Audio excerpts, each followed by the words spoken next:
Hey guys, welcome back to the WODdoc, episode 6, project 365. The last couple days we've been doing some posterior hip and groin mobilizations.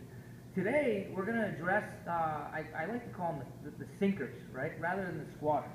So the squat that we like to take is where we're hip hinging, engaging those glutes, and getting nice posterior activation, right? A lot of times in class when we're instructing, especially beginners into the squat, we get a lot of the sinkers, right? The ones that go down like this.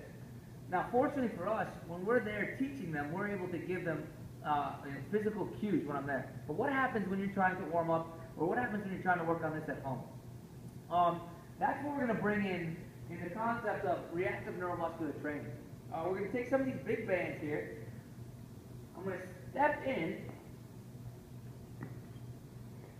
and it's going to be a hip hinge drill that gives me a sensory input, gives me an input that I can feel, a proprioceptive input to whether I'm pushing back the way I want to. Okay? So I'm going to set this band right across my bum, right where my butt bones are.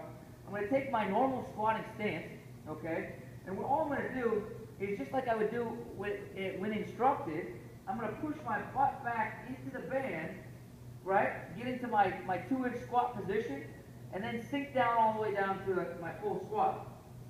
The thing is this gives me the sensory input, this gives me the proprioceptive input that gives me the feedback knowing that I'm going to do this correctly. Now the cool thing is with this is that we're actually going to try to decrease the load. We're going to try to decrease the amount of input that we have, and that's how we know we're getting better. So we start out on a heavier band, and we work our way down until we get to our lighter band. Where this orange band is hardly anything at all, okay? And we know we're getting better when we can do the same exact squat that we did on the heavy band as we can on the very light band.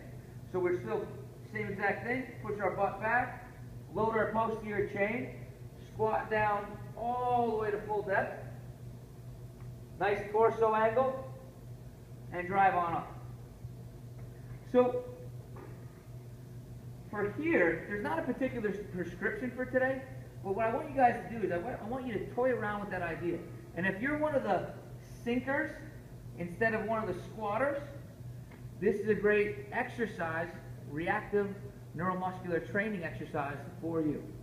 Until tomorrow, we're optimizing function to optimize performance.